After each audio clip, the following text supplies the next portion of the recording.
저는 오늘 우리가 잘 아는 요셉 이야기를 하려고 합니다.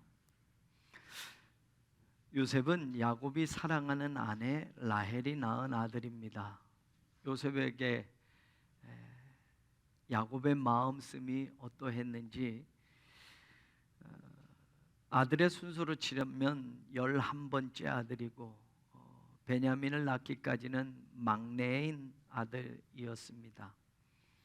창세기 37장 3절에 보면 요셉은 노년에 얻은 아들이므로 이스라엘이 여러 아들들보다 그를 더 사랑함으로 그를 위하여 채색옷을 지었더라 라고 되어 있습니다. 4명의 여인이 있었지만 사실 야곱이 사랑하는 여인은 라헬 하나뿐이었습니다. 그런데 그 라헬이 아기를 낳지 못했지요. 레아도 낳고 실바도 낳고 빌하도 낳았지만 사랑하는 아내는 아기를 낳지 못했어요. 그러니 아마 야곱의 입장에서도 사랑하는 아내가, 정말 내가 사랑하는 그 아내가 아들을 낳아주었으면 하는 마음은 간절했을 겁니다. 그런데 하나님이 태의 문을 여셔서 사랑하는 아내 라헬이 아들을 낳은 거예요. 11번째 아들을 얻게 된 거지요. 베냐민을 낳기까지는 요셉이 막내였고, 그래서 야곱은 성경의 표현대로 노년에 얻었고 그리고 다른 아들들보다 더 사랑했다라고 나옵니다. 그래서 한 가지 한 것이 채색 옷을 요셉에게 지어 입혀주었다. 우리말로는 채색 옷, 색깔이 많이 들어간 옷이라고 번역되어 있는데 이 번역은 히브리어 번역이 아닌 히브리어를 히라보로 번역한 성경인 셉투아진트라고 하는 바로 70인역에서 번역을 해서 이렇게 해석이 되어진 겁니다. 원래 히브리어로 들어가서 보면 색깔이 여러 개인 옷이 아니라 긴 옷이라고 되어져 있습니다. 팔과 다리의 복수형으로 쓰여져서 팔과 다리의 끝까지 내려오는 옷이라고 이야기할 수 있어요.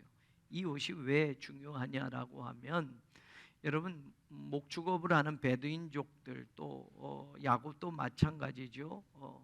이런 사람들에게는 긴 옷은 거추장스러워서 보통 사람은 입지 않습니다. 신분을 정해주는 족장이나 그 족장의 다음을 이어갈 사람이 이런 옷을 입기 때문에 사실 야곱은 요셉보다 위에 형들이 10명이나 있었지만 그 10명의 아들보다는 사랑하는 라헬이 낳은 아들 요셉에게 어쩌면 자신의 어떤 그런 모든 권한을 이 아들이 대신할 거야 라고 하는 상징적으로 이 옷을 지어 입힐 수도 있고, 그리고 이 긴 옷은 일반 사람들이, 일하는 사람들이 입는 옷이 아니었기 때문에 요셉은 이 옷을 입었다라는 것은 형들과는 조금 아버지가 다르게 생활하게 했다라는 것을 알게 됩니다. 그래서 형들이 더 미워했던 것이죠. 왜냐하면 17살의 요셉이 형들이 이제 가축대를 돌보러 먼 길을 갔을 때 아버지가 심부름을 보내잖아요. 근데 보통 아버지 같으면 17살이면 여러분 한참 청소년기야. 그래서 너 요번에 형들 따라가서 일도 좀 배워라 뭐 이렇게 해도 되잖아요. 17살이니까 형들 따라가면서 가축대 돌보는 일도 배우고 너도 좀 일 좀 해라. 보통이면 그렇게 할 텐데 요셉은 그냥 집에 두었던 겁니다. 형들만 일 시키러 내보냈던 거예요. 그래서 요셉이 긴 옷을, 채색 옷을 입었다라는 것은 야곱이 요셉을 얼만큼 사랑했고 자신의 뒤를 이을 후계자처럼 요셉에 대한 생각을 가지고 있었다라는 것을 알게 됩니다. 그런데 그렇다고 요셉의 입장에서 한번 생각해 보잔 말이에요. 아무리 좋은 옷을 입고 아무리 아버지가 자기를 더 사랑해주고 형들보다 뭐 맛있는 음식을 막내니까 베냐민 태어나기까지 그거 먹어라 라고 해도 그게 행복할까? 사실 요셉 뒤에 라헬은 베냐민을 낳다가 죽습니다. 그러니까 요셉은 유년기를, 어린 시절을 엄마 없이 자랐던 겁니다. 다른 형들은 다 엄마가 있는 거예요. 그런데 요셉은 엄마가 자기 동생을 낳다가 죽었기 때문에, 일찍 먼저 죽었기 때문에 요셉의 어린 시절은 아무리 아버지가 좋은 옷을 입혀주어도 엄마 없이 살아야 하는 그 유년기는 참 불행하고 슬펐던 것임을 알게 됩니다. 아버지가 아무리 잘해줘도 그것이 엄마 없는 슬픔을 대신하지 못했을 거예요. 더군다나 야곱이 요셉을 더 사랑하니까 형들은 요셉을 싫어하기 시작했습니다. 성경에 보면 형들이 시기했다, 미워했다, 그리고 요셉이 꿈 이야기를 하자 더욱 미워하였다라는 이런 감정적인 단어들이 나오고 있습니다. 형제간에도 사랑을 받지 못해요. 사실 아버지가 아들을 돌보주는 것보다 형들과 어울려 어린 시절을 살아가는 게 더 중요하잖아요. 그런데 형들은 요셉을 따돌리기 시작했고 아버지 몰래 요셉을 괴롭히기도 시작했을 겁니다.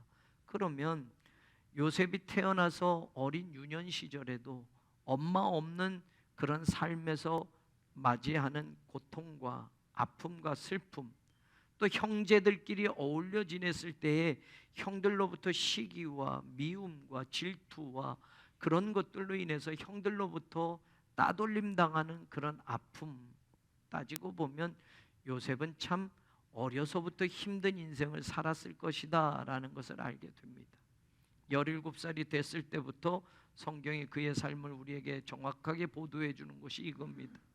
형들이 멀리 가축대를 돌보러 떠나니 아버지가 17살 된 요셉에게 헤브론에서 저기 세겜까지 올라간 형들을 좀 네가 가서 좀 보고 가축대를 잘 돌보고 있는지 좀 가서 보고 와서 아버지에게 이야기해 주어라 라고 하니까 요셉이 그렇겠다고 간 겁니다. 헤브론에서 세겜까지는 약 80km 정도 떨어진 거리예요. 금방 갔다 올 수 없는 거리지요. 그래서 요셉은 갔는데 성경의 표현대로 보면 그가 들에서 방황한지라 라고 되어 있습니다. 세겜에 갔는데 형들이 안 보이는 겁니다.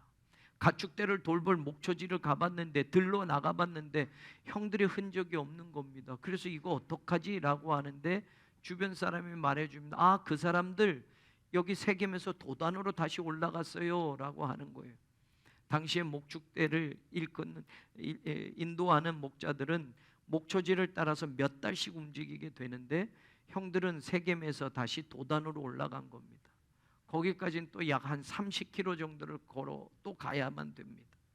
당시에 사람이 1시간 걷는 거리는 한 4km 정도, 그런 거리로 치자면 3일을 가야만 도달할 수 있는 거리니 요셉이 여러분 3일 길을 가서 사실은 형들이 있는 데까지 간 겁니다.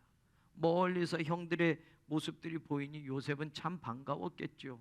며칠을 걸려서 거기까지 찾아갔으니. 근데 형들은 오는 요셉을 보고 기회다라고 생각해서 그 요셉을 이번에 죽여버리자라고 계획들을 세우는 겁니다. 우리가 다 아는 내용이지만 그렇지만 르우벤이 말리고 또 형들 가운데 죽이는 것까지는 그것을 원치 않는 형들 때문에 그러면 대신 죽이지 말고 이스마엘 상인에게 노예로 팔아버리자.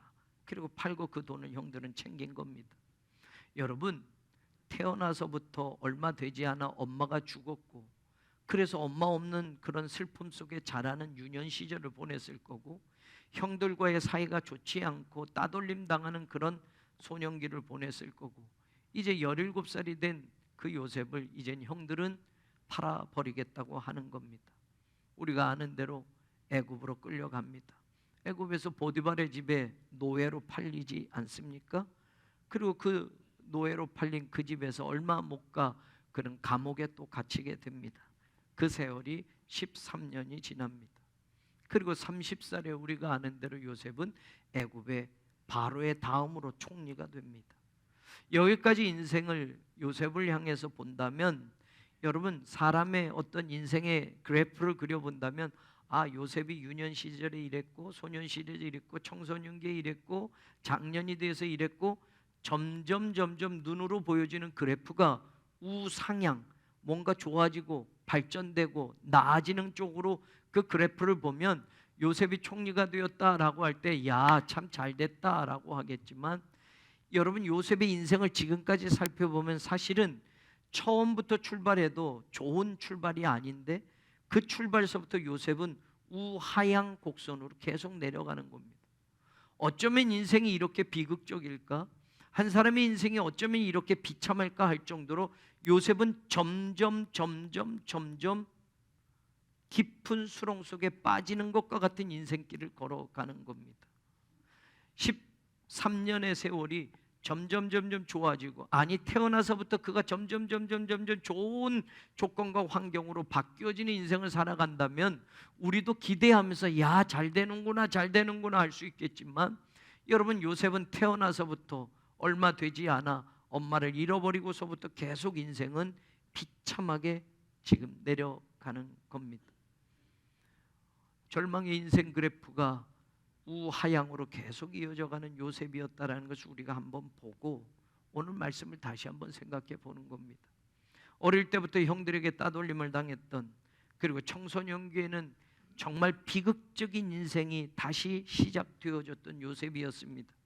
13년에 애굽으로 끌려가서 노예로 살던 그 삶도 어떤 사람 하나 눈여겨볼 만한 그런 인생이 아니었습니다. 종으로 살았고 죄수로 살았고 감옥에 살았습니다. 보통 이 정도 인생을 살라치면 대부분의 사람들은 있던 믿음마저 포기할 정도일 거라고 생각합니다. 신앙? 에이, 그 신앙 다 필요 없어라고 할 만큼 합니다. 하나님을 믿었고 아버지의 하나님, 할아버지의 하나님, 그리고 증조 할아버지의 하나님이라고 이야기를 해도 에이, 나한테는 그 하나님은 없어, 내 인생이 어떻게 이렇게 비참해진대, 이 정도면 나에게는 하나님은 상관없는 분이야 라고 할 만한 인생이란 말입니다. 사실 이 정도 인생을 경험하게 되면 나 믿음 생활 안 할래요, 나 신앙 다 포기해 버릴래요 라고 해도 그걸 어찌 말해줄 수가 없을 정도입니다. 그런데 어떻게 계속해서 곤두박질 치던 인생이 한순간 저 밑바닥에서 갑자기 애굽의 총리로 갑자기 급상승하는 그런 인생으로 바뀌어졌을까? 성경은 분명하게 말해줍니다. 2절에 여호와께서 요셉과 함께 하심으로, 21절 여호와께서 요셉과 함께 하시고, 23절 이는 여호와께서 요셉과 함께 하십니다. 하나님이 함께하니 곤두박질 쳐서 더 이상 내려갈 수 없는 그 인생이 갑자기 최고의 인생으로 뒤바뀌어졌다라고 성경은 이야기하는 겁니다. 사랑하는 여러분, 올 한 해 우리는 함께 하시는 하나님을 믿고 출발합시다라고 했습니다. 하나님은 야곱에게도 함께 하실 뿐만 아니라 요셉에게도 함께 하시고 아브라함에게도 함께 하시고 믿음의 사람들에게 늘 함께 하셨습니다. 여호수아에게도 마찬가지입니다. 그래서 함께 하시는 하나님을 우리도 믿고 갑시다. 요셉에게 함께 하시니까 그 절망의 인생이 완전히 뒤바뀌어진 축복의 인생으로 바뀌어지지 않았습니까? 여호와께서 함께 하시면 이렇게 달라질 수 있습니다. 우리가 기대하는 것이 바로 그겁니다. 하나님이 함께하니 성경은 요셉이 어찌 되었다 2절에 바로 연결해서 나오는 단어 하나가 있습니다. 형통이라는 겁니다. 2절에 보면 여호와께서 요셉과 함께 하심으로 그가 형통한 자가 되었다. 3절도 보면요, 그의 주인이 여호와께서 그와 함께 하심을 보며 또 여호와께서 그의 범사에 형통하게 하심을 보았더라. 23절도 보면요, 이는 여호와께서 요셉과 함께 하심이라 여호와께서 그를 범사에 형통하게 하셨더라. 하나님이 함께 하시면 형통이 붙어 다닌다라는 말입니다. 하나님이 함께 하시면 아무리 절망적인 인생도 형통한 인생이 될 수 있다고 성경은 분명히 우리에게 가르쳐주고 있습니다. 요셉에게만 이게 아니요, 하나님이 오늘 우리와 함께 하시면 우리도 형통한 자가 될 수 있음을 믿으시기를 바랍니다. 그런데 여러분, 형통하다라고 하는 이 단어는 찰라흐라는 단어 제가 많이 소개했어요. 번성하다, 성공하다, 형통하다라는 뜻입니다. 그래요, 성공했다, 번성했다, 형통했다라고 하는데 이 단어가 여러분 이 동사에서 나왔는데 이 동사의 뜻이 이것만이 아니라 지나가다, 통과하다, 돌진하다라는 뜻이 또 있습니다. 보면 형통하다, 번성하다, 성공하다는 결과적인 입장에서 말하는 뜻이 되지만 여러분 어느 날 갑자기 성공하고 어느 날 갑자기 모든 과정 없이 형통하고 잘 되는 것이냐? 아니요. 거기까지 가기에는 통과하는 그런 시간들이 있고 거기까지 가기에는 무수한 인생의 길에 지나가야 할 과정들이 있다라는 걸 이 단어는 가르쳐주고 있습니다. 제가 요셉이 곤두박질 치는 인생에서 갑작스럽게 총리가 됐습니다, 형통한 사람이 됐습니다 라고 말하지만, 여러분, 곤두박질 치는 인생의 과정이 없이 요셉이 총리가 됐다라고 말할 수 없는 겁니다. 과정 없는 결과는 존재하지 않습니다. 요셉이 애굽의 총리가 되었다, 그래서 우리는 그가 성공했습니다, 형통했습니다 라고 말할 것 같지만, 결과는 그렇지만 요셉이 그 결과에 이르기까지는 요셉은 고난과 절망과 눈물과 배반의 인생이라는 과정을 지나가야만 했다라는 걸 우리가 무시해서는 안 된다라는 겁니다. 그 과정이 없이는 오늘 총리가 되는 이 결과는 나올 수 없었다라는 말입니다. 신앙생활에서 마찬가지입니다. 고난과 형통은 마치 동전의 양면과도 같다라는 것을 우리는 알아야 합니다. 하나님이 함께 하시면 형통한 자가 되는 게 맞습니다. 그러나 그 형통의 과정까지 지나가야 할 순간들이 있는데, 그것이 어떤 때는 고난으로 찾아올 때가 있다라는 이야기입니다. 로마서 8장 16절에서 18절에 보면 성령이 친히 우리의 영과 더불어 우리가 하나님의 자녀인 것을 증언한다라고 말합니다. 하나님의 자녀라고 성령이 말씀하신다라는 거예요. 그럼 자녀면 뭐가 좋아지냐? 예, 좋습니다. 상속자가 된다고 말합니다. 하나님의 상속자라고 말합니다. 하늘의 신령한 것, 하늘의 모든 것들을 하나님이 자녀인 우리에게 상속으로 주신다는 말입니다. 그런데 여러분, 그냥 주어지는 것이 아님을 바울은 말합니다. 우리가 하나님의 자녀이고, 하나님의 자녀라는 걸 성령이 말씀하시는데, 자녀면 무엇이 달라져? 하나님의 상속자가 돼 예수 그리스도와 함께 상속자가 되는 거야 라고 말하는데, 그 다음에 그와 함께 영광을 받기 위하여 고난도 함께 받아야 할 것이다 라고 말합니다. 하나님의 영광, 그 영광을 받기 위해서는 고난도 함께 받아야 된다. 영광과 고난은 신앙의 양면과도 같다라는 것을 바울은 이야기하고 있는 겁니다. 형통은 맞습니다. 고난을 통과하고 지나온 그 과정이 없이는 이루어질 수 없었다는 것을 우리는 요셉을 통해서 압니다. 17살의 요셉이 단번에 30살의 총리가 된 게 아니라는 말입니다. 13년간의 인고의 세월이 흘렀고 13년간의 고통의 순간들을 지나갔어야만 그 30살의 총리가 되는 그 형통한 자리에 오를 수 있었다라는 말입니다. 그러니 다시 말하면, 사랑하는 여러분, 하나님이 여러분과 함께 하십니다. 그래서 여러분들이 형통한 요셉과 같이 될 수 있습니다 라고 말한 건 결과만 붙들고 아멘이 아니라, 그 형통한 자가 되기까지는 하나님이 요셉에게도 경험케 하셨던 고난과 슬픔과 눈물의 인생도 존재할 수 있다는 걸 우리는 받아들여야만 된다는 겁니다. 하나님이 함께 하시니 올 한 해가 축복의 인생이 될 줄로 믿습니다. 형통한 인생이 될 줄로 믿습니다. 그러나 여러분, 올 한 해 그 형통과 그 축복을 경험하기까지 우리는 상상할 수 없는 그런 고통과 슬픔과 눈물의 세월을 지나갈 수도 있다는 걸 여러분들 잊어서는 안 됩니다. 그 과정 속에서도 하나님이 함께 하심이 믿어져야 하고, 그 인생과 그 악조건에서도 하나님은 나를 버리시지 않아 라고 하는 그 절대적인 믿음이 저와 여러분 요셉과 같은 그 믿음이 되어서 결국에는 형통케 하시는 하나님의 은혜를 경험하는 우리 모두가 되기를 주님의 이름으로 축원합니다. 하나님이 우리와 함께 하심을 믿고 올 한 해를 출발합니다. 그럼 여러분, 무엇이 또 달라집니까? 예, 결국에는 형통한 자로 세우시는데요, 그것뿐만이 아니라 형통한 우리, 하나님이 함께 하시는 우리만이 아니라 우리와 함께하는 자도 복받게 하신다는 것이 오늘 요셉의 인생에서 나오고 있습니다. 5절에 보니 그가 요셉에게 노예로 팔려갔던 보디발의 집에서 보디발을 이야기하는 겁니다. 자기의 집과 그의 모든 소유물을 주관하게 한 때부터 여호와께서 요셉을 위하여 그 애굽 사람의 집에 복을 내리심으로 여호와의 복이 그의 집, 그의 밭에 있는 모든 소유에 미친지라. 하나님이 함께 하시는 요셉, 그리고 요셉과 함께하는 주변의 사람들이 복을 받게 되었다라고 성경이 말하고 있습니다. 사랑하는 여러분, 하나님이 함께하는 사람에게 나타나는 은혜가 이것 또한 있다는 것을 우리는 기억하기를 원합니다. 하나님이 요셉과 함께 하시자 보디발이 복을 받은 겁니다. 그의 집이 복을 받는 겁니다. 그의 모든 것이 하나님의 복이 임하게 되었다라고 성경은 말합니다. 여러분, 야곱을 기억하십니까? 창세기 30장 30절에 보면 내가 오기 전에는 외삼촌의 소유가 적더니 번성하여 때를 이루었으니 내 발이 이르는 곳마다 여호와께서 외삼촌에게 복을 주셨나이다. 야곱이 말합니다.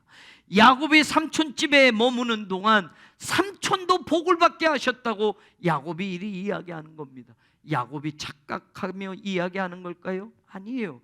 30장 27절에 앞에 보면 삼촌도 말을 해요. 라반이 그에게 이르되 여호와께서 너로 말미암아 내게 복 주신 줄을 내가 깨달았다라고 말합니다. 그렇습니다. 하나님이 함께 하시면 그 사람과 함께하는 주변의 사람들도 하나님의 복이 임한다라는 것이 오늘 요셉을 통해서 우리에게 알려주시는 하나님의 말씀입니다. 저는 여러분들이 함께하는, 하나님이 함께하는 장로님이 되고 권사님이 되고 성도님이 되기를 주님의 이름으로 축원합니다.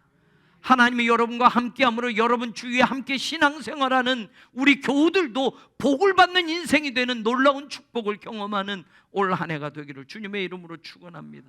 하나님이 함께 하시는 엄마 아버지를 통해서 그 자손들이 복받는 놀라운 은혜가 우리들에게도 경험되어지기를 주님의 이름으로 축원합니다. 하나님이 함께 하시는 자녀로 말미암아 그들의 부모가 잘 되는, 그들의 부모가 하나님의 복을 받게 되는 놀라운 은혜가 요셉처럼 우리들에게도 있어지기를 주님의 이름으로 축원합니다. 옆에 사람을 다시 한번 보십시오. 하나님이 당신과 함께 하십니다. 그래서 옆에 있는 제게도 복을 주십니다. 아니, 얘기 한번 하세요. 다시 한번. 하나님이 당신과 함께 하십니다. 그래서 옆에 있는 내게 복을 주십니다. 저 설교 시간에 이런 거 잘 안 하는 거죠. 알죠? 근데 여러분들 이렇게 이런 거 부흥사들이 하는 거잖아요. 그죠? 근데 이렇게 하고 싶어요. 왜? 성경은 그렇게 말하고 있으니까. 저는 여러분들과 함께 하시는 하나님으로 인하여 여러분들과 함께하는 목사인 제게 하나님이 복을 주시기를 간절히 소망합니다. 하나님이 저와 함께 하심으로 인하여 제가 목회하는 사랑하는 성도들에게 하나님이 복을 주시기를 원합니다. 오늘 성경은 그렇게 말하잖아요. 요셉과 함께 하신 하나님 때문에 보디발이 복을 받았다. 야곱과 함께 하신 하나님 때문에 그의 삼촌 라반이 복을 받았다. 하나님이 함께 하시면 나뿐만이 아니라 내 옆에 있는 주변의 사람들도 하나님의 복이 임하는 놀라운 은혜가 보여진다라는 것, 이것을 우리가 잊지 않기를 주님의 이름으로 축원합니다. 자, 여기까지는 아멘이었어요. 하나님이 함께 하시니 내가 형통한 자가 될 수 있습니다. 하나님이 함께 하시니 내 주변의 사람도 복을 받습니다. 자, 그러면 여러분, 세상은 하나님이 나와 함께 할 때 세상은 가만히 있을까요? 하나님이 나와 함께 하시면 사탄은 그래 참 잘 되는구나 라고 팔짱 끼고 보기만 할까요? 하나님이 나와 함께 하시면, 하나님이 나에게 가까이 하시면 사탄은 어찌할까요? 여러분, 우리는 이걸 놓쳐서는 안 돼요. 요셉은 그냥 총리 대신이 됐습니다. 아멘. 하나님, 내 자식이 요셉과 같이 되기를 원합니다. 그래서 형통한 자가 되기를 원합니다 라고 기도하는데, 하나님이 함께하는 사람을 세상은 절대로 가만히 두지 않습니다. 하나님이 함께하는 사람을 사탄은 그냥 내버려 두지 않습니다. 당연합니다. 하나님이 함께 하시면 세상이 나를 가만두지 않습니다. 하나님이 요셉과 함께 하시자 세상이 그를 가만두지 않습니다. 7절에 보니 그의 주인의 아내가 요셉에게 눈짓하다가 동침하기를 청합니다.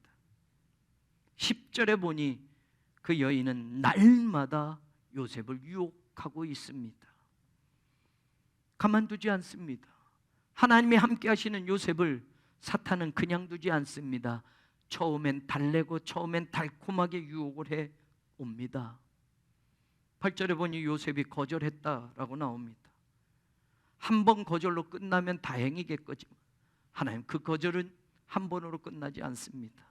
그 유혹은 매일매일 날마다 계속 이어져 갑니다. 여인이 날마다 요셉에게 청하였으나 이제는 요셉이 듣지 않았다. 10절 하반절에 보면 함께 있지도 않았다. 12절에 보면 결국 그 여인이 요셉만 둘이 남았을 때, 요셉을 붙잡았을 때 그것을 뿌리치고 밖으로 나갔다. 13절에 보면 여인이 요셉의 그의 옷을 자기 손에 버려두고 도망하여 나감을 보았다. 거절하다. 거절도 안 통합니다. 듣지도 않았습니다. 듣지 않는 것도 안 통합니다. 그래서 함께 있지도 않았습니다. 함께 있지도 않는 것도 안 통합니다. 이제는 붙들어 버렸습니다. 그래서 그것을 바깥으로 뛰쳐나가며 옷이 벗겨져도 요셉이 도망치고 말았습니다. 형통한 요셉을 세상은 유혹하기 시작합니다. 하루, 이틀, 사흘, 날마다 그가 무너질 때까지 세상이 그를 유혹합니다. 사탄은 그를 부숴버리려고 합니다. 하나님이 함께하는 그를 무너뜨리려고 사탄은 계속해서 유혹합니다. 거절해봅니다. 듣지 않았습니다. 함께 있지도 않았습니다. 밖으로 도망쳐버렸습니다. 죄에 대하여 도망치는 것은 비겁함이 아니라 이기는 길입니다. 거절하고 듣지 않고 함께 있지도 않고 통하지 않으면 죄를 두고 밖으로 나가는 요셉에게 중요한 신앙과 인생의 기준이 있었다는 것을 우리는 알게 됩니다. 9절에 보면 그 여인에게 유혹하는 그 세상을 향해서 요셉이 말합니다. 이 집에는 나보다 큰 이가 없습니다. 주인이 아무것도 나에게 금한 것은 없습니다. 당신뿐입니다. 당신은 그의 아내입니다. 그런즉 내가 어찌 이 큰 악을 행하여 주인께 죄를 범하니까, 주인께 죄를 지으리까라고 말하지 않습니다. 하나님께 내가 어떻게 죄를 짓습니까? 대부분 우리가 인생을 살면 하나님은 잠깐 빼두고 생각할 때가 많습니다. 사업할 때 거래처 사람만 생각할 때 많습니다. 사업할 때 이득, 돈만 생각할 때 많습니다. 하나님은 잠깐 옆에 계세요. 하나님이 잠깐 이쪽으로 비껴주세요. 가정의 문제를 이야기할 때, 자식의 문제를 생각할 때, 남편과 아내의 문제가 생길 때 하나님은 빼두고 당신과 나만 생각합시다. 인생의 주변만 생각하고 결정합시다 할 때가 많습니다. 요셉도 마찬가지예요. 이 집에 나보다 큰 사람 없습니다. 이제 할 만큼 했고 될 만큼 됐고 성공할 만큼 성공했다는 말입니다. 이 집에는 나를 간섭할 사람이 아무도 없습니다. 주인조차도 아무것도 간섭하지 않습니다. 주인의 아내 당신을 범하면 주인에게 죄를 짓는 것 아니요, 요셉은 내가 하나님께 죄를 지을 수 없습니다 라고 말하는 겁니다.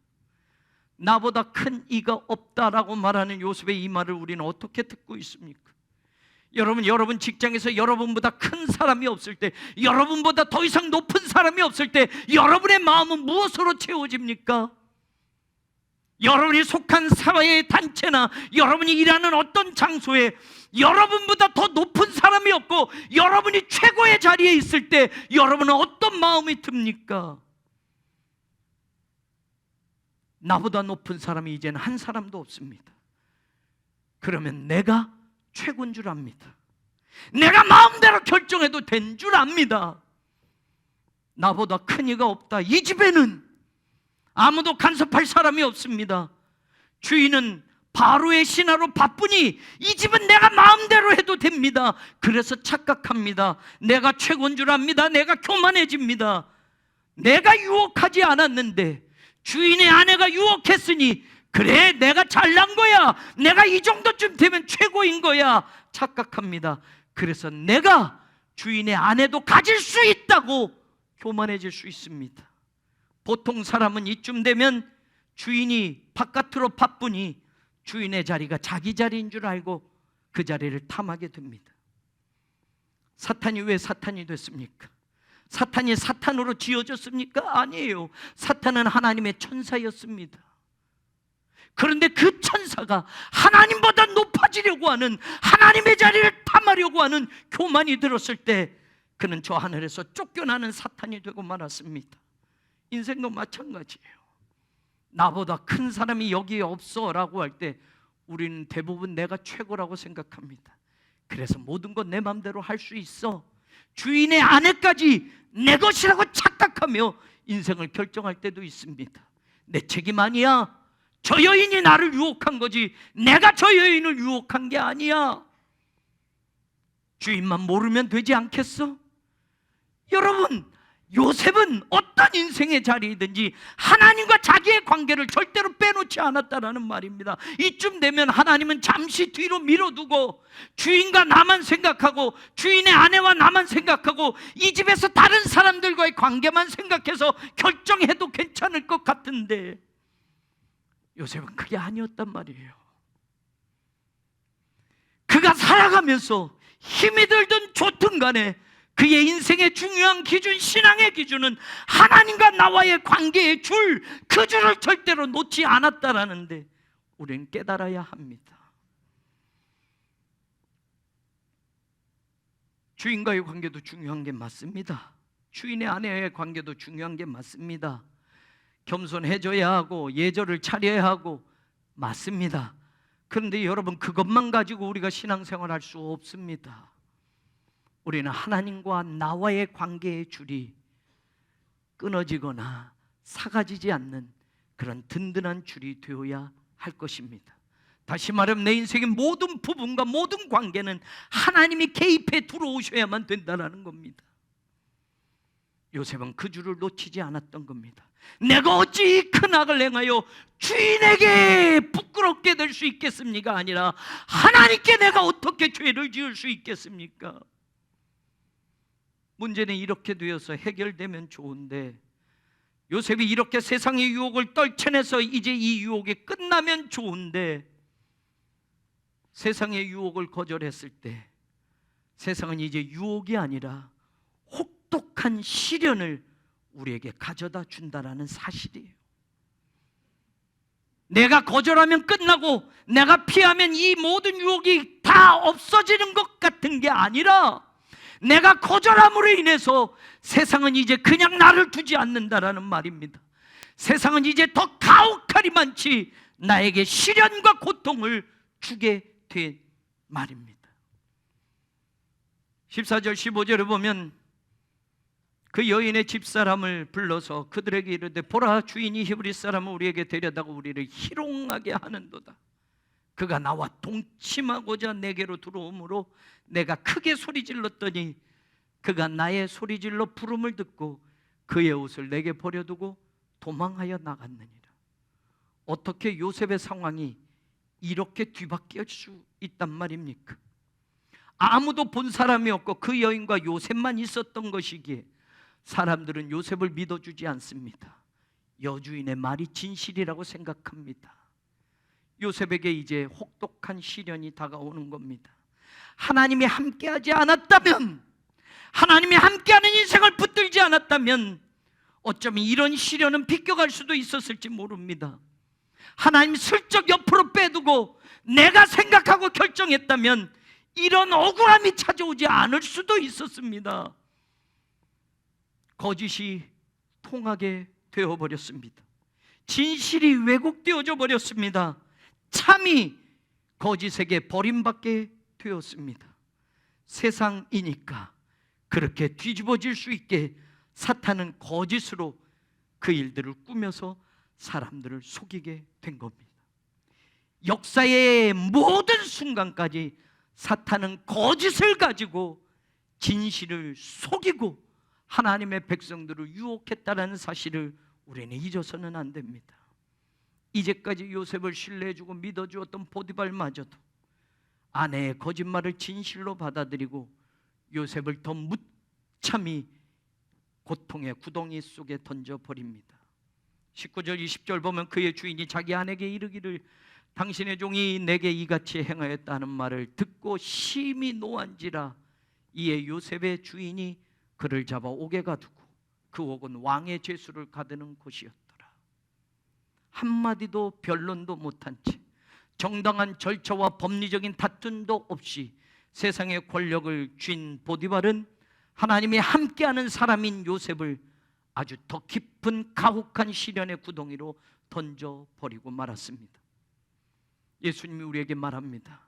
요한복음 15장 19절에 너희가 세상에 속하였으면 세상이 자기 것을 사랑할 것이지만 너희는 세상에 속한 자가 아니요 도리어 내가 너희를 세상에서 택하였기 때문에 세상이 너희를 미워하느니라. 혹시 여러분 세상에서 어려움을 당합니까? 세상에서 되는 것이 없다고 여러분 지금 고통 속에 있습니까? 예수님이 여러분을 세상에서 선택하셨기 때문에 세상이 여러분을 미워하는 것이라는 것을 깨닫기를 바랍니다. 예수님이 사랑하는 우리를, 예수님이 택한 성도들을 세상이 미워할 거라고 분명히 말씀하셨습니다. 그뿐만이 아닙니다. 요한복음 15장 20절에 보면 사람들이 나를 박해하였은즉 너희도 박해할 것이다 라고 말합니다. 요한복음 16장 33절도 말합니다. 세상에서는 너희가 환난을 당하나 라고 말합니다. 세상에서 대접받지 못한다라는 겁니다. 하나님이 나를 선택하셨기 때문에, 하나님이 나와 함께 하시기 때문에, 예수님이 나를 핏값으로 자녀 삼아 주셨기 때문에 세상은 우리를 미워하고 세상은 우리를 박해하고 세상은 우리에게 환난을 가져다 준다고 분명히 예수님이 말씀합니다. 바울도 말합니다. 디모데후서 3장 12절에 보면 무릇 그리스도 예수 안에서 경건하게 살고자 하는 자는 박해를 받으리라. 빌립보서 1장 29절에도 말합니다. 그리스도를 위하여 너희에게 은혜를 주신 것은 다만 그를 믿을 뿐 아니라 또한 그를 위하여 고난도 받게 하려 합니다.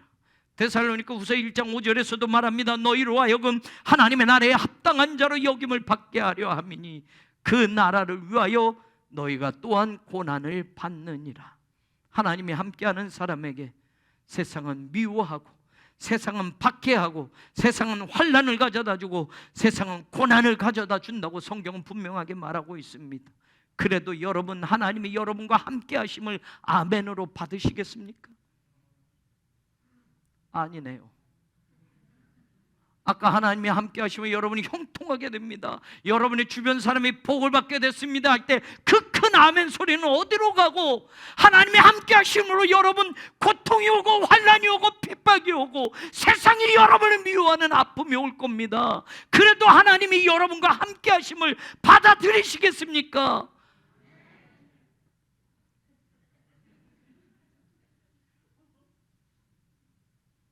살다 보니, 신앙생활하다 보니 잘 될 때는 무너지지 않아요. 물론 그때도 무너지는 사람도 있지만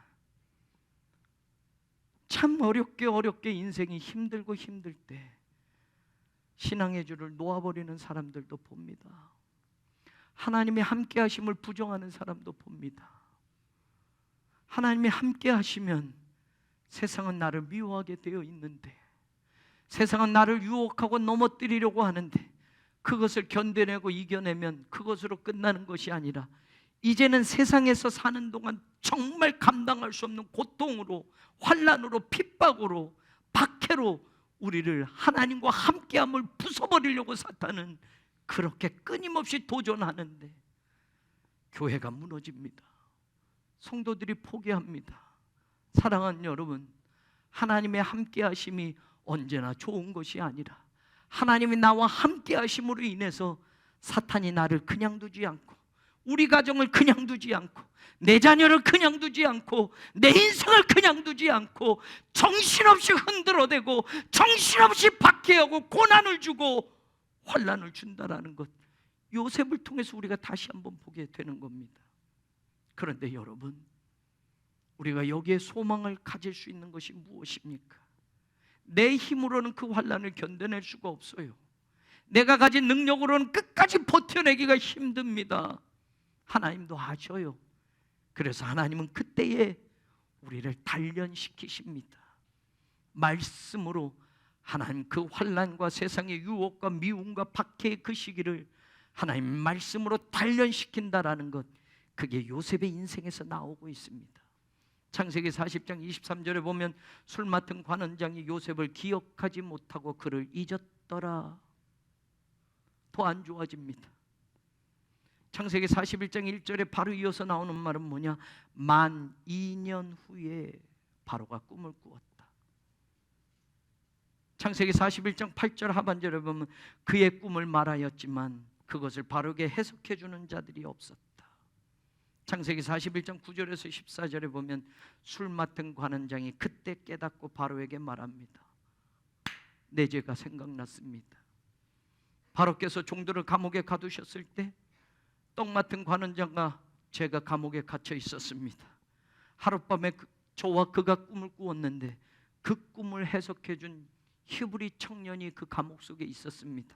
그리고 그가 해석해 준 대로 꿈은 이루어졌고 떡 맡은 관원장은 죽었고 저는 이렇게 왕 앞에 다시 서서 일을 하게 되었습니다. 그 말을 듣고 바로가 감옥에서 요셉을 끄집어냅니다. 사실 감옥에서 나갈 때 요셉이 그에게 간청했습니다. 바로에게 가면 내 억울한 사연을 좀 이야기해 주십시오. 그런데 여러분, 그 술 맡은 관원장은 까맣게 잊어버렸어요. 2년이나 fully 2 years, 여러분 만 2년 꽉 채워서 2년 동안 달라진 게 하나도 없었습니다. 그에게 잊혀진 존재로 여전히 어둠컴컴한 감옥에 요셉은 갇혀 있었습니다. 쇠사슬에 묶여 있었습니다. 발이 착고가 채워져 있었습니다. 요셉이 감옥에 갇혀 있던 그때에 술 맡은 관원장 그에게 희망의 줄이 하나 남았었는데 그의 꿈을 해몽해주고 이제 당신이 자유의 몸이 되어서 바로에게 돌아가면 나의 이 억울한 사연을 꼭 말씀해 주십시오. 그런데 그가 잊어버렸습니다. 2년 동안, 긴 시간 동안 그는 요셉을 생각지도 않았습니다. 사랑하는 여러분, 하나님의 계획과 섭리가 아니면 이 상황을 어찌 말할 수 있겠습니까? 내 시간을 붙들고 사는 사람들, 내 계획이 전부로 알고 살아가는 사람들, 내 인생의 경험과 방법만 하나님이 이렇게 이루어지게 해주십시오라고 하는 그 사람들에게 하나님의 시간과 하나님의 때와 하나님의 방법과 하나님의 계획의 이 오묘함을 어찌 말할 수 있겠습니까? 하나님은 술 맡은 관원장마저 요셉을 기억하지 못하고 만 2년 동안 감옥에서 더 슬픔과 고난의 세월을 보내야 하게 만들었습니다. 그런데 하나님 편에서는 바로 그때가 더 요셉을 힘들고 아프게 하는 때가 아니라 말씀으로 그를 단련시키는 때였다라는 걸 성경은 말합니다. 시편 기자가 시편 105편에서 요셉의 바로 이 순간을 명쾌하게 설명하고 있습니다. 술 맡은 관원장이 까맣게 잊어버리고 2년이나 흐른 그 세월을 시편 105편 18절에서 이렇게 말합니다. 그의 발은 착고를 차고 그의 몸은 쇠사슬에 매였으니 19절 곧 여호와의 말씀이 응할 때까지라 그의 말씀이 그를 단련하였도다. 환경은 감옥입니다. 요셉의 몸은 쇠사슬에 매이고 착고를 찬 채로 구속되어서 2년 동안 더 아픔의 세월을 지나가야 했습니다. 그런데 그 순간, 바로 그 시간, 그것은 하나님이 요셉을 말씀으로 단련하시는 시간이었다라고 말하고 있습니다. 하나님이 함께하는 사람은 반드시 말씀으로 단련시키는 하나님의 은혜를 경험하게 될 줄로 믿습니다. 단련하다는 재련하다라는 동사입니다. 뜨거운 불에 금속을 집어넣어서 불순물을 빼고 순도 높은 금속을 뽑아낸다라는 뜻입니다. 그렇습니다. 더 큰 고통이 있지만, 더 아픔이지만 하나님은 그때 말씀으로 요셉을 단련시켰던 겁니다. 시련, 환난, 박해, 고난의 불을 통과해서 말씀으로 단련시키신 하나님은 하나님만 바라보고 하나님만 의지하는 순도 100%의 믿음의 사람을 그때 만들어내셨다라는 이야기입니다. 13년 동안 요셉은 더 이상 내려갈 수 없는 인생의 고통과 고난의 구렁텅이에 던져졌습니다. 컴컴한 그 속에서 다시 2년을 더 지나고, 아니 우리가 지금 상황을 2년 만에 해결됐다고 생각하지만 잊혀진 채로 2년 동안 다시 더 감옥 생활을 하는 요셉의 입장에서는 죽음밖에는 기다리는 것이 없는 겁니다. 세상으로 연결된 줄 그 하나 남았는데 그 줄마저 이제 끊어져 버렸던 겁니다. 인생의 판단으로는 다 끝난 겁니다. 이젠 죽음밖에는 남아있지 않다고 해도 요셉의 입장에서는 반문할 것이 아무것도 없는 처지입니다. 그런데 시편 기자는 바로 그때가 여호와의 말씀이 그를 단련하시는 기간이었다고 우리에게 가르쳐 줍니다. 하나님이 함께하는 사람은 말씀의 단련을 통해서 놀라운 축복을 다시 경험하게 한다는 것, 그게 하나님의 큰 계획이라는 걸 믿으시기를 주님의 이름으로 축원합니다. 우리는 살면서 자꾸 환경과 조건을 말씀보다 먼저 들여다보려고 합니다. 말씀에 단련의 시간은 생략하고 환경과 조건이 주는 세상의 방식을 먼저 붙잡으려고 합니다. 날마다 인생의 조건만 헤아려 보면서 어제보다 좋았으면, 지난 날보다 지금이 잘 살게 되면 희망이 온다고 착각합니다. 요셉이 점점 나아져서, 요셉이 점점 인생이 밝은 곳으로 가서 그가 마침내 총리가 되었나요? 그의 인생의 우향, 그 곡선이 우상향으로 바뀌어져서 그의 인생이 하나님이 함께 하시는 사람이었다고 우리가 이야기할 수 있나요? 요셉은 여전히 희망적이지 않았습니다. 말씀이 단련하는 그 시간까지도 보면 어쩌면 혹독하리만치 요셉은 괴로운 시절을 지나야 했습니다.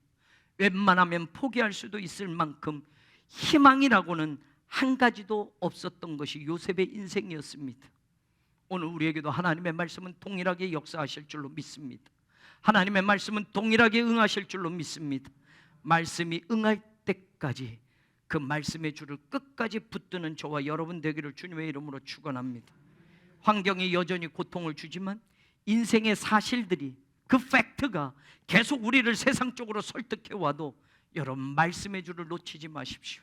노예로 팔리고 자유를 뺏기고 착고를 발에 차고 쇠사슬에 몸이 묶이고, 아니 정신과 감정과 마음까지 묶여 버려서 고통받고 있는 그 시간이 언제 끝날지 모르는 괴롭고 비참한 죽음의 구덩이에 있는 요셉이지만 그는 하나님의 말씀을 놓치지 않았다는 말입니다. 내가 붙잡고 내가 믿는 그 말씀이 언젠간 나를 정금같이 단련시키시고 마침내는 하나님의 말씀이 이루어지는 그 삶이 나에게도 찾아올 것이라고 믿었다라는 말입니다. 하나님이 함께하는 사람은 형통한 사람이 되고 그와 함께하는 사람도 복을 받게 하시지만 세상은 하나님이 함께하시는 사람을 그냥 내버려 주지 않는다라는 것을 다시 한번 기억하십시오. 하나님이 함께 하시면 함께 하실수록 세상은 끊임없이 나를 유혹해 올 것이고 나에게 도전해 올 것이고, 그것도 안 되면 시련과 고통과 절망에 집어던져서라도 하나님이 함께 한다라는 걸 의심하게 만들어 더 깊은 수렁으로 던져놓는 것이 사탄의 거짓이라는 걸 여러분들 깨닫기를 주님의 이름으로 축원합니다. 그러나 하나님은 하나님이 함께하는 사람을 말씀으로 끝까지 단련시키십니다. 정금과 같이 단단한 믿음의 용사로 하나님은 그를 키워내십니다. 그래서 그로 하여금 하나님의 영광을 이 세상에 드러내게 하실 겁니다. 하나님이 함께 하심이 세상에서 미움과 억압과 고난과 박해를 받게도 하겠지만 오히려 그 모든 절망의 시간들을 통과하고 지나가게 하셔서 결국에는 형통케 하시는 하나님의 은혜를 하나님이 우리에게 보여주신다는 것을 믿으시고 올 한 해도 담대하게 하나님이 함께 하심으로 살아가는 저와 여러분 되기를, 우리 교회가 되기를 우리 주님 예수 그리스도의 이름으로 간절히 축원합니다. 하나님 감사합니다. 함께 하시는 하나님을 믿고 나아가는데 하나님이 함께 하시는 그 과정 속에서 세상은, 사탄은 우리를 그냥 두지 않는다는 것을 요셉의 인생을 통해서 깨닫게 됩니다. 하나님, 요셉처럼 어떤 고난과 어떤 환난이 불어닥쳐도 하나님이 나를 단련하시는 그 고통의 시간들을 지나가게 하시고 마침내 그것을 통과하여 형통케 하는 하나님의 복을 누리게 하심을 사랑하는 우리 모든 성도들이 믿고 올 한 해도 함께 하시는 하나님을 바라보며 살아가게 하여 주옵소서. 예수님 이름으로 기도합니다. 아멘.